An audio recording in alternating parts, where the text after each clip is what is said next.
Hello, my name's Philippa Waller. My name is Penelope Waller, and we are two of the directors at 4D Human Being. And welcome to the 4D Human Being podcast. What's it all about, Pen? It's all about your personal and professional relationships. It's about your communication skills, how you lead, how you work and build teams, how you are looking after yourself and your well-being, and how you are much more at choice. What do we mean by that? Well, sometimes we can get a little caught in patterns in life and we can all be a little bit on our automatic pilot.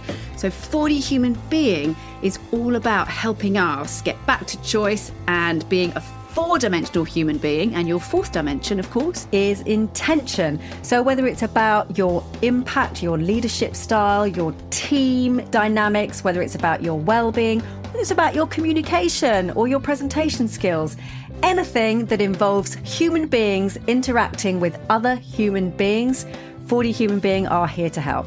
we're going to take a deep dive and look at some tools, insights, theories that are going to help you go from a 3D human doing to a 4D human being so that you can happen to the world rather than the world simply happening to you.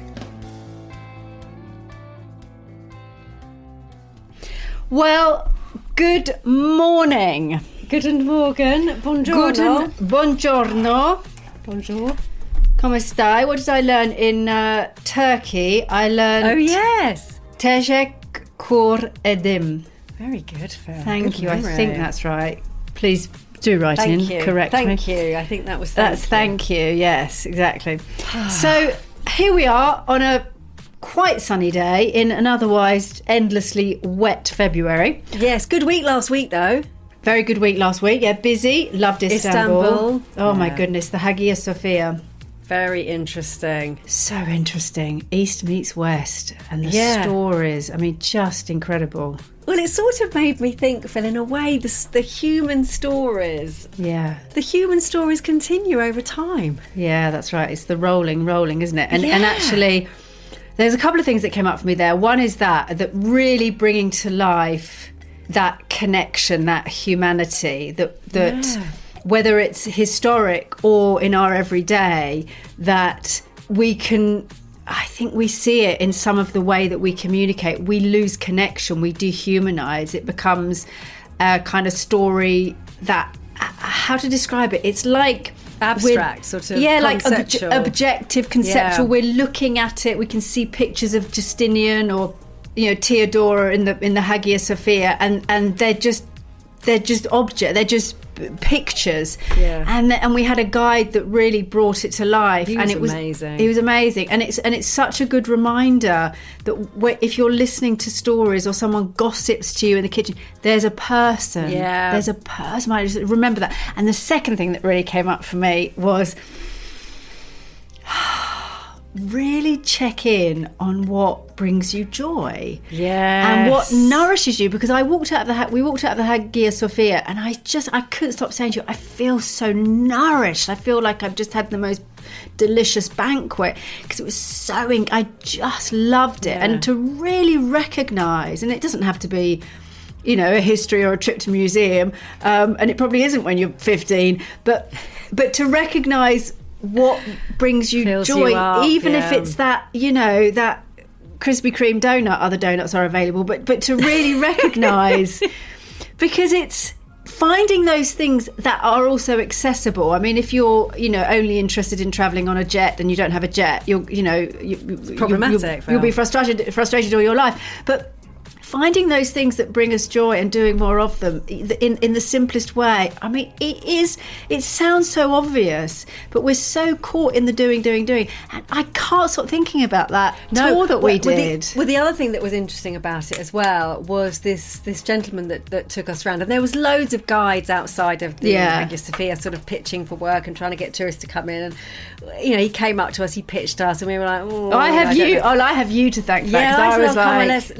let's just do it. Yeah. And of course it was what his intention was behind it. Now I'm sure obviously he's there to earn a living, and that's what he does, but you could tell he absolutely loved it. Yeah. He loves that building, he loves the history, he loves sharing it with people, he loves sort of making meaning out of it. Yeah. And that for me made the big difference. I didn't feel like I walked out of that tour thinking, well, you know, someone's just earned. I've got a bit of history. I got some facts. You've just been engaged with somebody who absolutely loves this stuff. That's right. So that's great. right. That's absolutely right.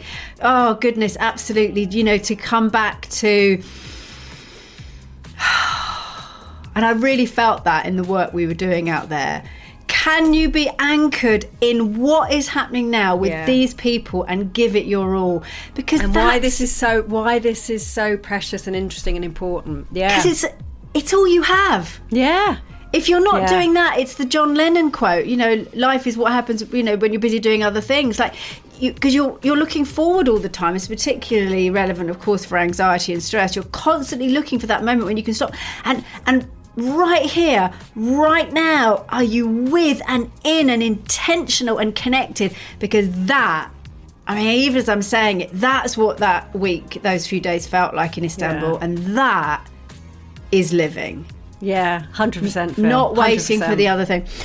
Okay, we started on a big one. Anyway, we're back in the UK, and we've had a small break in the clouds, Phil, haven't we?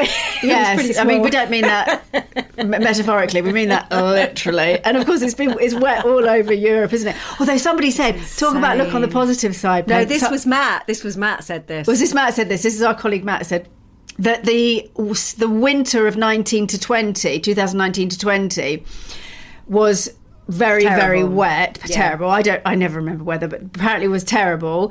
And that summer, of course, that first COVID spring and summer, we had a really hot one. So if the pattern continues, get your flip-flops out, everyone. It was a scorching spring, if you remember. So we're optimistic, Phil. We're optimistic. Okay, so we are on episode 2 of Change. We're on episode 2 of Change. Now, this is a rich episode, I have to say. When I was prepping it, I was like, we've kind of put quite a lot into this one. But it does all fit together. So this is probably, if you're only going to listen to one of these, this is probably, or going to send... Who would only listen to one? These, but if you are only wanting to share or listen to one, this is probably the one, because this is the meat in the pie. Let's call it that. She loves it. You love an analogy or a metaphor. The filling in the donut. Obsessed with donuts. Partly because we met somebody, we know one of the leaders we worked with in Istanbul doesn't eat much sugar and had the most amazing skin. Saying, just throwing that one in. Anyway, donuts. So today we're going to look at... I said this to a friend of mine who really likes sugar. Yeah. She said, no, it's probably just genetic. And I was like, no, I'm sure it's the sugar. I mean, I think we can super segue there.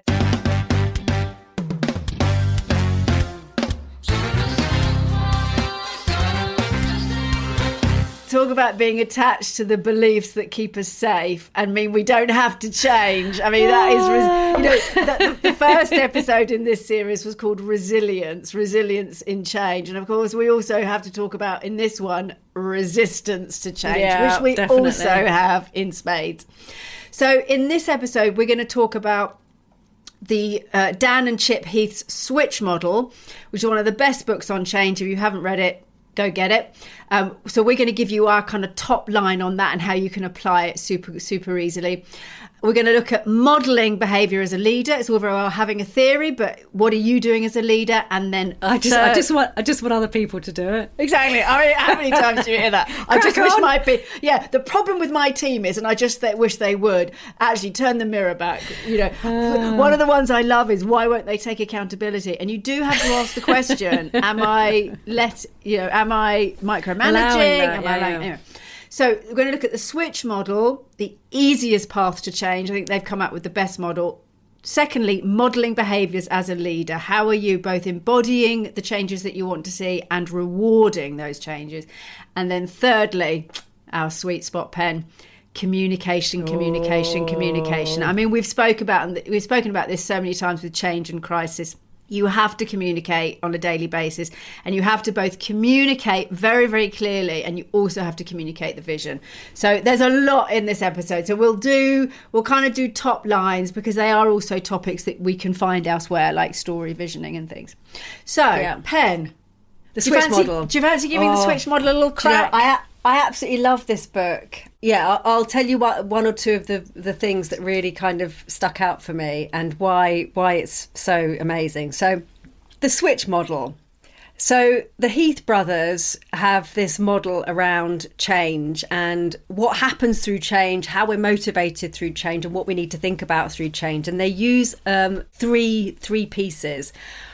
And the terminology they give this, I will explain it, but the terminology they give is the rider, the elephant, and the path.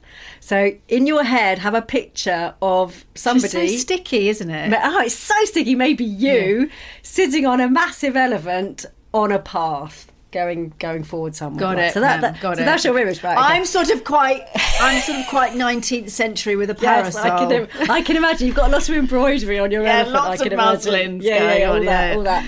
So you are the rider. Yep. And in the Heath brothers model, the rider is, let's call it in our sort of terminology at 4D, it's the intellect. So it's the rational facts, explanation, communication around what we're doing, what the change is. So this might be the strategy, it might be the things that we're doing. It's information. And really, really useful. Like, you've got to have some clear facts, some clear ideas, strategy, vision, all of those things when you're moving through change, which we all have. That's where the focus tends to go. Let's build the operating plan and the bullet points, the operating flow model, charts. all of that. Great. Really useful, particularly because you're the rider. So you need that information in order to move through change, and you probably need it to where am I going? Where am I going? And you need What's to my map? understand it to communicate to others through change. Great. And when you understand what the elephant is, you'll realise the limitations of all that lovely information. The problem with a map is if there's a donut shop over you're going there. off track. Well, and herein lies the elephant, Phil. So the rider is the intellect, the rational, the information. The elephant is the emotional self, our emotional dimension in our language. So exactly as Philippa said, let's imagine that the rider has sort of, told the elephant, so we're going to be going down this path. It'll take us about half an hour and we'll be in, wherever we're going to be in. And then the elephant starts moving, but then sees a donut shop down to the left. Yeah. It's like, I think I'll just take this diversion. Or it's the donut shop I always go to, on the route I always go to, and you're trying to get me. Yeah, or it's worried that it's going to get home late to look after its family, so it starts getting distracted and a bit testy and a bit frustrated. Okay, just as an example, the emotional self is building up. If the elephant and the rider are in a kind of a ride-off, if you like, a power a donut off as to who's going to have the most influence on where the rider and the elephant is going. I think we know that with all the lovely information the rider's got, if the elephant decides it's going left down to the donut shop, they are both going left down to the donut shop. It's a bit like my dogs with a rabbit in the woods. It's over. All that training. It's over. And that's why I like that kind of that visualization, that analogy so much, because the rider is important and the rider feels important. The rider feels like it's in control. Well, it's got the knowledge, hasn't it? It's holding the reins or the ears or whatever it's doing. And it's moving forward. Not the ears. Not the ears, maybe not. Or the trunk. Actually, I don't even think we're allowed to ride elephants anymore. But anyway, the analogy. It's an analogy. Yeah. But of course, we can fool ourselves into thinking we're in control because we've got all the information. And we've shared that, so that makes sense. So we're all moving forward. But the emotional self, the elephant, is much more likely to be influenced to move forward. And that might be in a different direction than the rider anticipated if the rider hasn't also kind of taken care of the emotion. So a really good example in the book that was so sticky for me was... They gave the example of somebody, they were trying to initiate a change program where they were trying to significantly reduce the number of suppliers in an organisation. It was I think it was a manufacturing or distribution organisation. So they had lots of sort of manual workers and they needed to buy a lot of gloves, work gloves. Mm-hmm. And they had something like 200 different suppliers of gloves across the globe. And they kept showing spreadsheets about the different pricing of the gloves and the fact that they were buying such small volumes from some and others, and all of that. so many times, went over it, reformatted the data, but couldn't get anybody engaged with it, couldn't get a decision, couldn't get consolidation of these suppliers. And eventually, I can't remember who it was in the book, but somebody came up with the idea of getting one glove with the price tag on from each and every supplier around the globe. And they just came into the boardroom and dumped all the gloves onto the table and said, this is how many suppliers we have got with all these different prices. And of course, the board members were absolutely stunned because they'd been emotionally engaged in something rather than being just given the information, and things started to move a lot quicker. So that's an example of getting kind of sticky emotional engagement versus just keep giving the information. Yeah. So that's the rider and the elephant. The third element of change is the path. And this bit I absolutely love because, of course, now we've taken care of all the information, we've understood that we need to influence people emotionally because that is often our limbic system, is often what drives us in terms of making decisions and taking action. So we need to take care of that as well. Great. And we sort of think, job done. What we often fail to recognise is that one of the biggest influences to change is how easy the path is to do it. So the path is the third element, and we would talk about this at 4D in terms of the environment around us.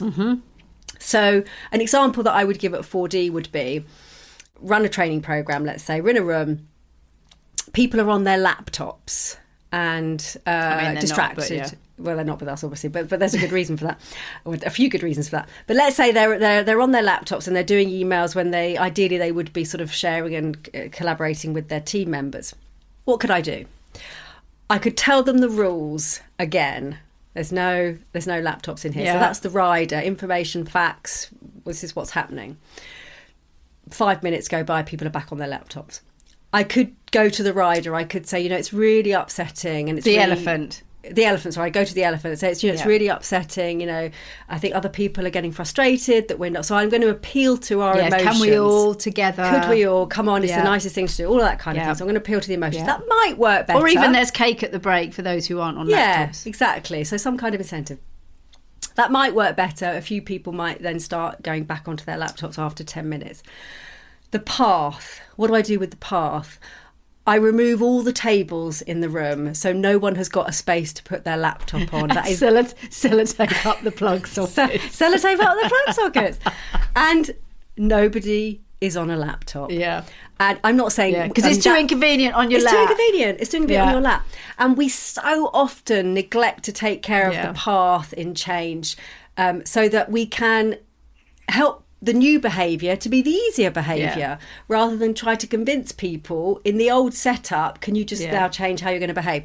So the path is all about taking care of the processes in place to make it easier for people to adopt that new behaviour. So you've got rider, intellectual, elephant, emotion, path is the environment, the processes. That's the model that they use, and you need to take care of all three. Yeah. So I love how tangible, workable and achievable this model is. And I'm going to give a quick example of something that we do now in our personal lives that absolutely fits this model.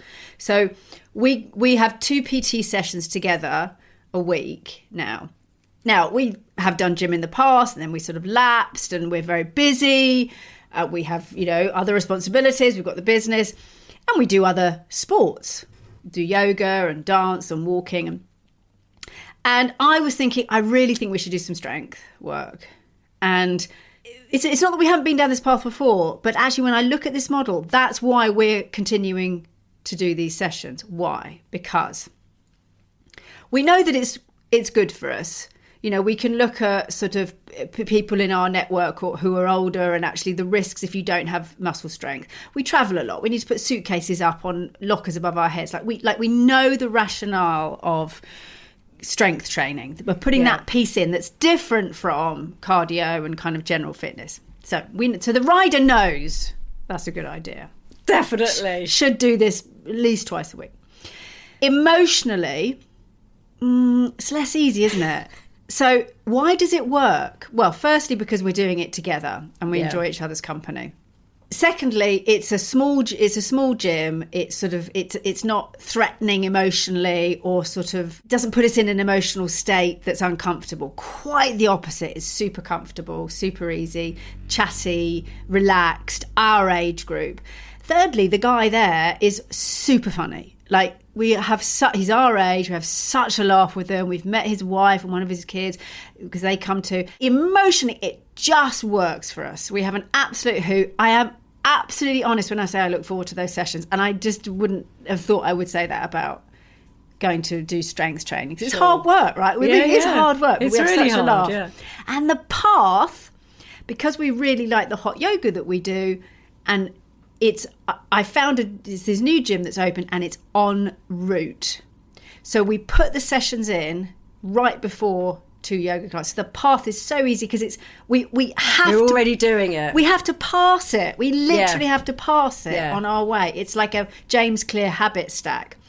And that's when we have the sessions. And because of those 3 factors, and it absolutely time with the switch model. Well, it's almost impossible not to do it. It's almost impossible not to do it, because you'd have to go past there going, why aren't I going Turning in there? left, And also, yeah. I want to go and say hello to Mark at the gym, because he's so funny. And Yeah. it's just now it's bedded in. And But I have to say, Phil, in terms of behaviour, I mean, like you say, I have ever joined a gym for a period of time, but that's quite a hefty behavioural shift for me.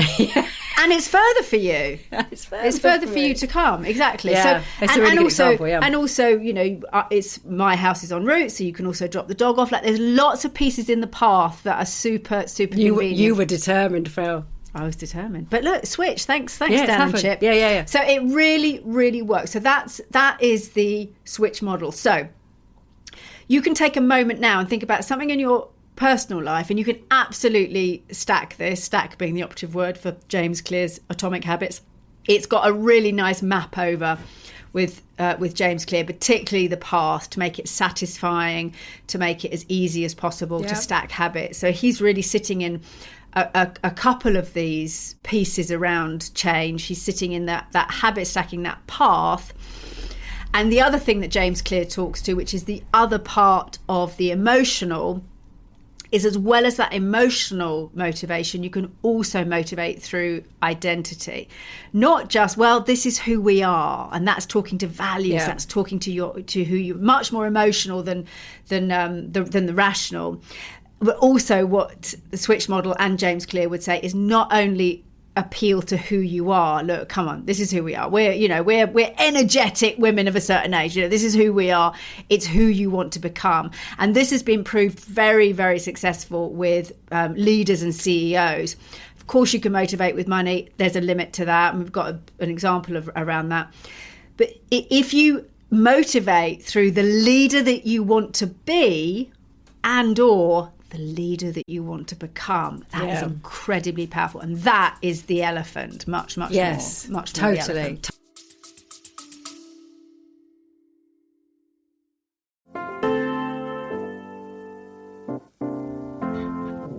A quick word from us at 4D Human Being. If you're enjoying the show, please do click follow so that you can have the 4D Human Being podcast instantly in your feed. And we'd love it if you liked and reviewed us. Let us know what you think. Please do think of 1 or 2 people that you could share the 4D Human Being podcast with. Somebody who would really benefit from the content you're listening to right now. Back to the show.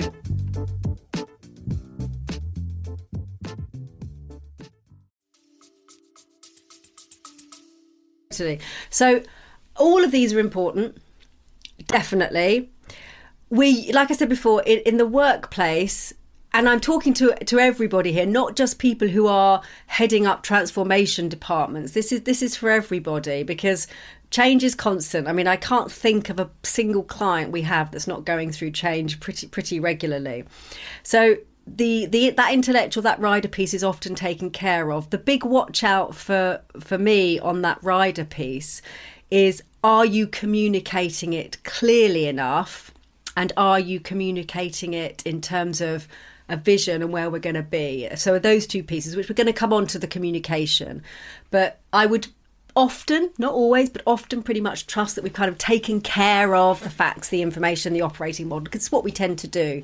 The big watch out on the rider is the communication of it. The elephant we'll also come on to in terms of communication. This often gets missed out altogether. Yeah. Because we either don't think to include it, or the emotions that come up with change are challenging and difficult. So we kind of try and park them. So we often don't appeal to other people's emotions through change. We're desperately trying to hold on to the facts and figures and motivate with information. So we'll talk about that in terms of the communication. The third piece is probably my favourite.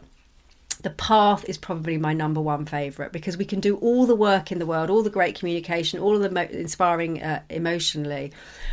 If it's still easier to do the things we used to do in the past, we will still do the things in the past.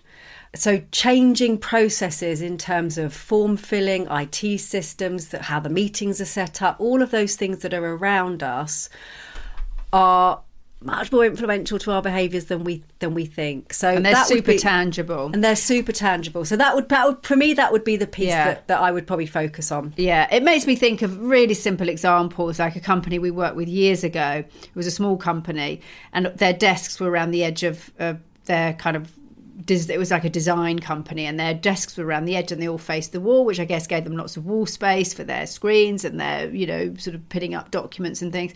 But they wanted more interaction. I mean, it was just such a simple thing to put the desks in the middle in a big square and have everybody facing each other. So, the way that you arrange an office is going to change how much interaction and informal communication you have. There are really simple things that you can do when you have your meetings. One of the things on emotion, before we move on to leadership modelling and rewarding, is, of course, you can also map into that the 4 drives from Daniel Pink. And one of the big ones in change, yes, of course, you can motivate through acquiring and achieving. You can motivate through bond and secure, which is connection and relationship. We're all in this together.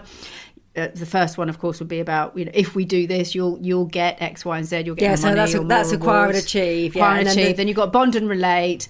And then you've got learn and grow. It's going to be a great opportunity for us. There's so much that we can learn. We're going to have all these new systems, or there's opportunities to do new courses. You're going to have a new role, new opportunities. So you can motivate through those 3 drives. If none of them are working, one of the big emotional drivers, of course, is the fourth one, which works in a very different way, which is secure and defend. I think he calls it secure, which is we're motivated, which of course we are more motivated through loss. So if we don't do this, people are going to lose their jobs. So we want security and safety, and we are very much motivated by our aversion to loss. So hold that in your back pocket. It's a little bit more hard line, I always think, if we don't, then these are the consequences, but incredibly useful. Yeah. Okay, so modelling and rewarding. I mean, we don't need to do a huge amount on this, because I think, it does what it says on the tin. Like, just... can you hold that mirror up? If you want people to be sharing ideas more, if you want doors open policy, if you want more communication, if you want more fun in your team, if you want more energy, I mean, whatever it is that you want, are you doing it? I mean, there was a piece of research. I remember, I think it was when I was doing my psychology masters, there was a piece of research around healthy eating within teams, and they analysed all the different things that might work. A leader, simply by placing an apple on his or her desk, had more influence over what people ate than the company sending out, healthy eating bulletins and, telling people sort of ideas as to cook healthily. Pop an apple on your desk. I mean, what our brains are doing in terms of how we're being influenced by the environment is extraordinary. I'm just going to touch on this because it just feels so important, it's... in this day and age where leaders at every level are not just on a platform within their own organisations, they are on a global platform. Like the amount of visibility now through social media and the responsibility that brings. We often hear leaders saying, I need my people to take more accountability, more responsibility. And when we flip that, as a leader, how much responsibility are you taking? Because you are creating the ripple effect for how younger people now coming up see leadership. And that, I'm sort of taking a breath there, because it's such a big thing. It's shaping how people will feel about becoming an adult and becoming a leader. So whatever you're modelling is having a huge impact on the next generation. And we in terms of how we would look at this at 4D, we would go back to our 4D2C model. So we would think about, how are you showing up physically, how are you showing up emotionally, how are you showing up intellectually in the language that you're choosing, and how are you showing up intentionally. And if you think about this, through, let's say, through a period of change, literally, what are people seeing when they dial into a team meeting? What kind of emotive language are you using? Are you using language that's full of possibility and vision, or are you using language that's full of sort of difficulty and obstacles? So all of these things are impacting other people. And you may not think that they are role modelling, but they are. People are picking up tiny little signals in every moment. Well, exactly. And if you think about a really obvious one, I mean, I think this is right from our personal lives, in those micro moments, right up to something, huge, like trying to do a, global or organisational change. The frustration you can feel as a leader when people aren't adopting it and aren't stepping into or behaving in the way, I want more positivity. I want people to feel energized. I want them to feel motivated. I want my children or my friends or whatever to be more positive in their life, or to be, get up and go, or to be more collaborative. And of course we get frustrated when they don't. And what happens? We start getting annoyed. And then we start communicating. And why aren't you? I just need you to. Who isn't? We become very task focused, and we become our emotional modelling becomes frustration. And the things is like that. It's the joke, isn't it? When you're in a house and you're like, I don't want any shouting in the house. Well, that was my really good example, Phil. Yeah. And of course as you're shouting up the stairs. You're shouting up the stairs. Stop shouting. And if you can catch that in yourself, that your frustration becomes, you're emotionally modelling the opposite of what you want, and you have gone to task and agenda, and you're going to the rider when what you really want is better relationships, or people to be working together in a more collaborative way. So we absolutely hijack ourselves through the emotional dimension through change, and just keep coming back to it. We're all human, we all do it, but just stop and hold the mirror up. You're going to be much better off taking half an hour, or a day out to realign yourself and to get yourself regulated to go back in, because you're just wasting your time, because you're telling people to be and do in a certain way that you're not modelling. And then, of course, the other side of that is, what are you then rewarding? So you're modelling, the behaviour of great communication, collaboration, taking your 10 minutes every day to walk the floor and check in on people, but you're rewarding Bob, who nobody likes, who's getting the numbers. It's always very poor Bob. We hammer that guy.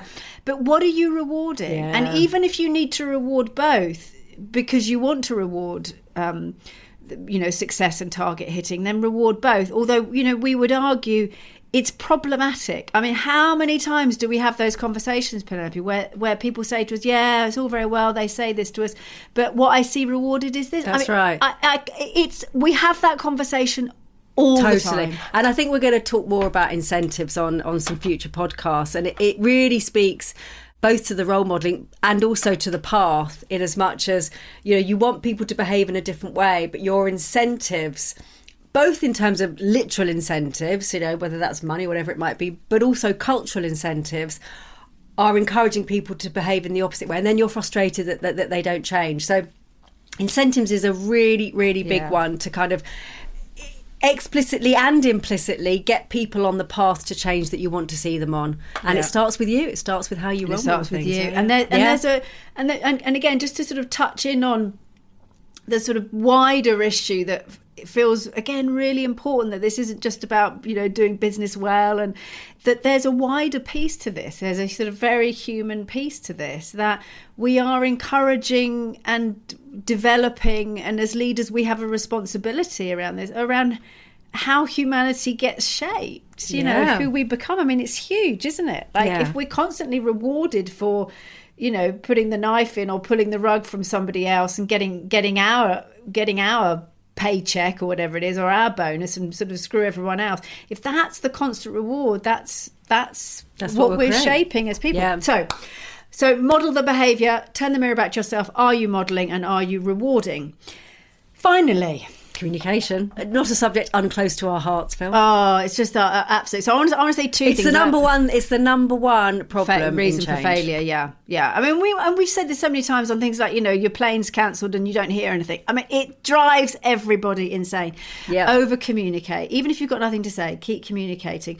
And the people sort of worry. Oh, well, I don't want to say the wrong thing, or I haven't got anything to say. Just stay in connection. Say something. Because people will fill the hole. And this leads me to two things I want to say on this. I'm going to pass to you for sort of some more thoughts and some tools.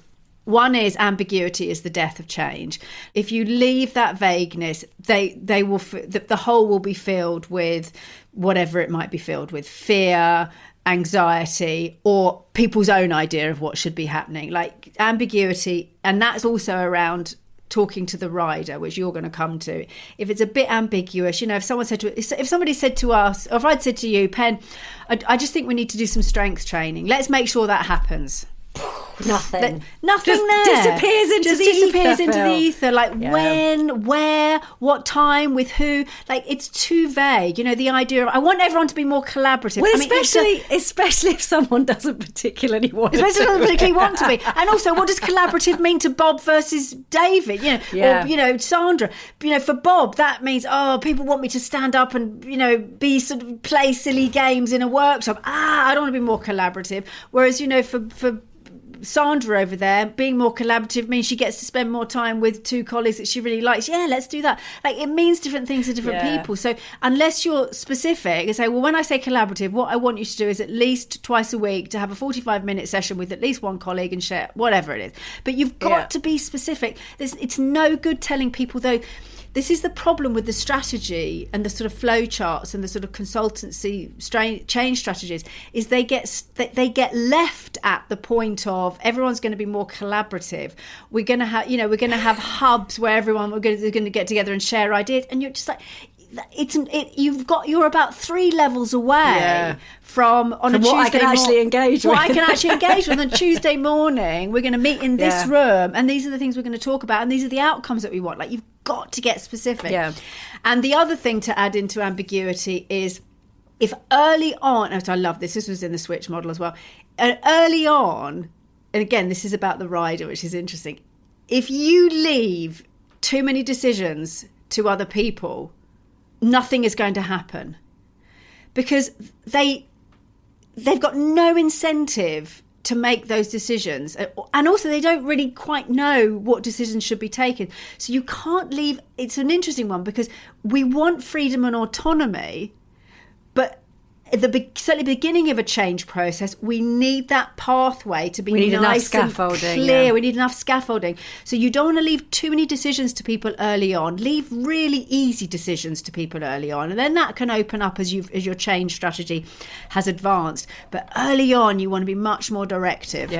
Yeah, totally. So in terms of the communication, there's a few things we'd say about this. I mean, usually I'd say there are 3 things. There might be 4 on this occasion. So the first thing to say is do some communication. Do you think that should be our strap line? Well, I think that should be our business philosophy.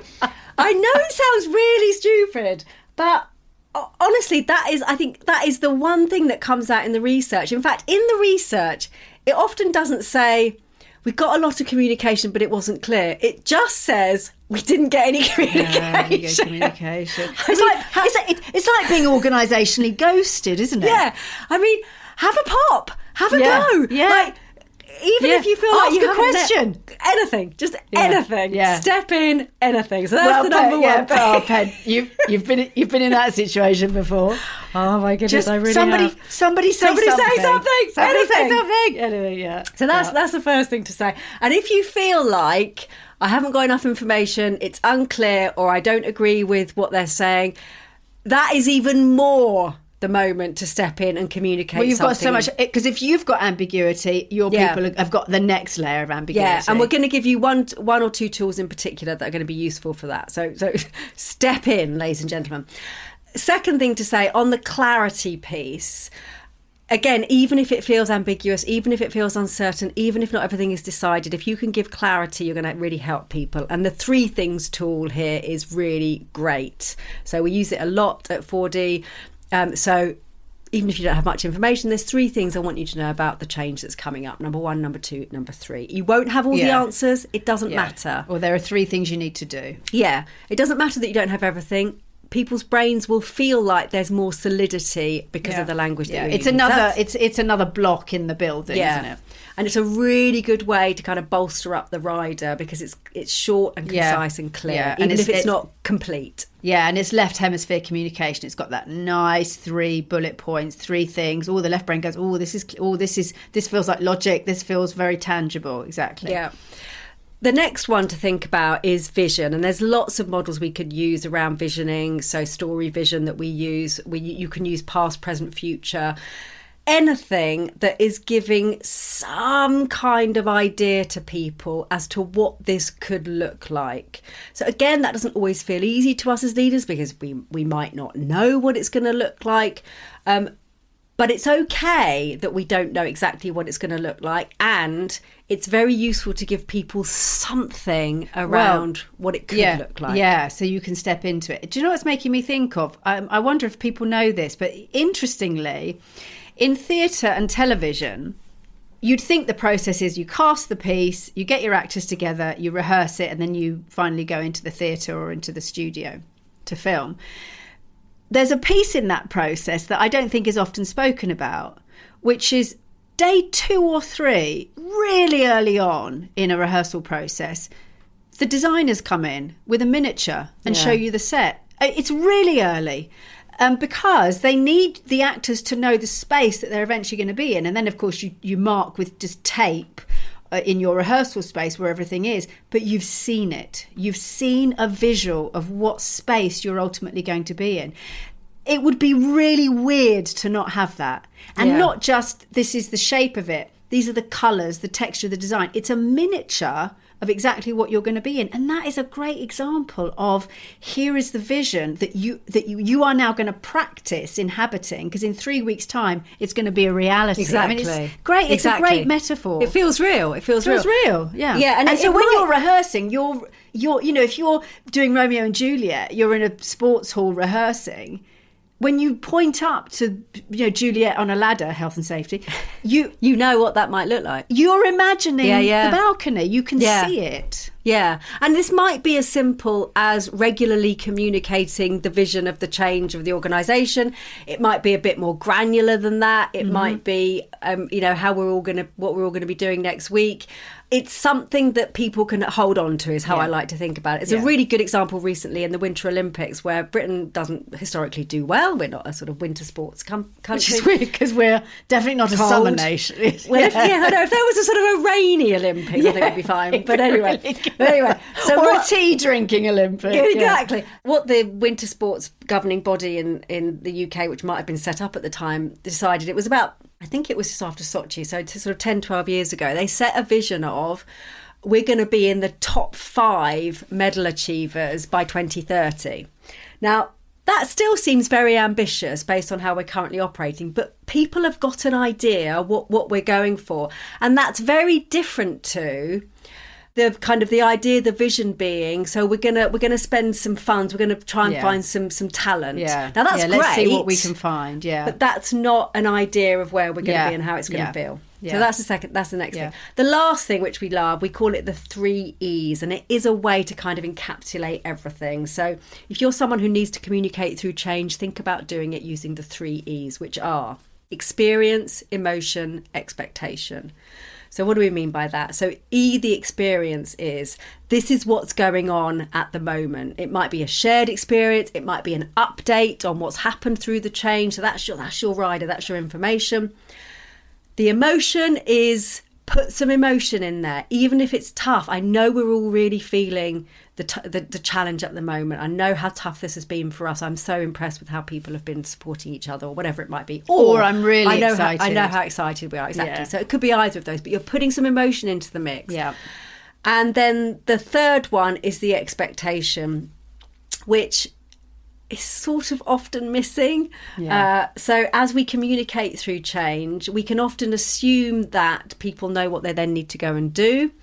Or we can think, I don't really know, so I'm not going to say anything. We need some tangibility. So my expectation is that you all go away and communicate to your teams, or you come back with one idea how we're going to make this smooth, whatever it is. So experience, and emotion, expectation can capture a lot of the communication you need. And that clarity around expectation of what you need to do to take your part in getting to this vision is so important, because once you've got that, you're going to deal with a lot of problems around change. One of which is us versus them. Oh, they're all talking about, they've all had a meeting. Yeah, apparently this is what they're deciding. So it's us versus them is a problem, because you've already put yourself outside of the change initiative. It's somebody else's.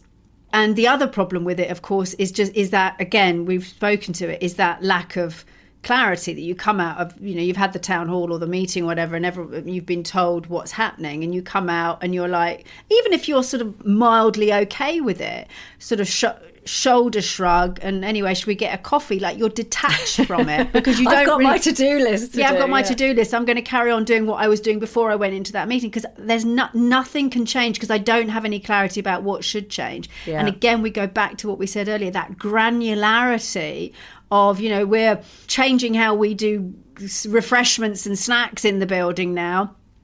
From now on, you are not going to use the microwaves and the fridges or whatever. We're having these hubs. We've got temporary ones set up. You can only use those. You've got to put something in that people go, oh, so they're on their way to the other, old kitchen, and they stop in their tracks, because they know that's not what we do. Like, it's that tangible. Otherwise, shruggy shoulders, on we go as we ever have done, and you wonder why it doesn't work. Yeah, exactly. So shruggy shoulders is a very sort of English expression. but it really speaks to that elephant, doesn't it? Totally. Because if nothing to do with me, mate. Nothing to do. If we've got lack of clarity to the rider, emotionally we're disengaged, and the path, I can't even see the path. Like, it's just, or the path is it's certainly not easier than the old path. Not easier, exactly. It's certainly not easier than the old path. I'm going to shrug my shoulders, because I've got absolutely nothing pulling me to change. I remember when I was back in corporate, Phil, I was in finance. I remember moving from Excel to an IT system. I mean, I know lots of organisations, particularly in finance, have done this.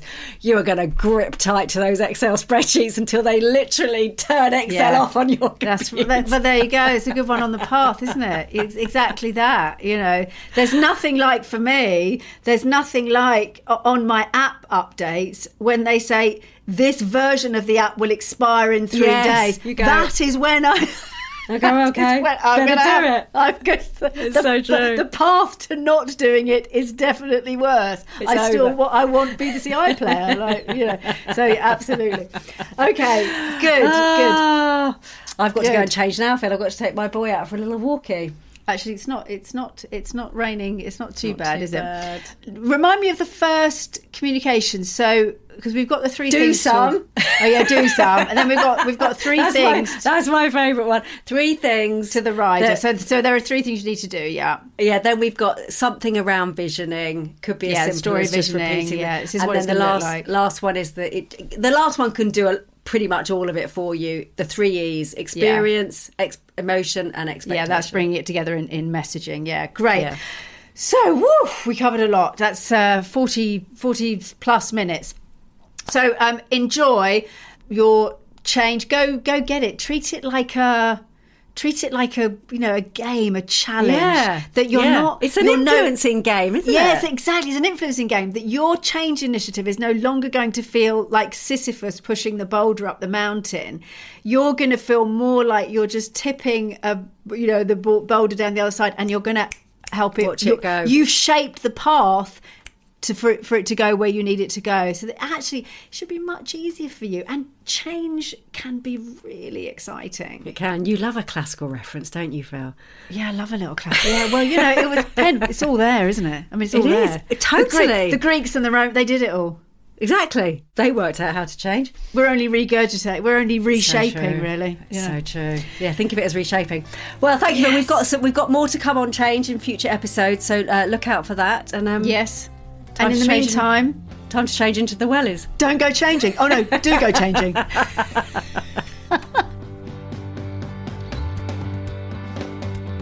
Thank you so much for listening to this episode of the 4D Human Being podcast. We hope you enjoyed the show.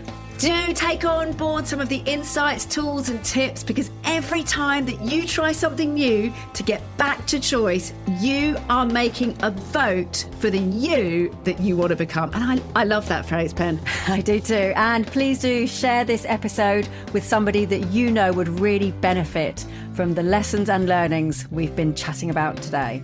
And of course, if you're interested in more from 4D Human Being, do get in touch. We run workshops, trainings, online, in person, conference events and keynotes. We've got the 4D On Demand platform for your whole organisation. And we do have a free Essentials membership where anybody can sign up for absolutely free to access some of our insights, tools and tips. So do get in touch with us if you'd like to hear more. We cannot wait to hear from you and to carry on the conversation.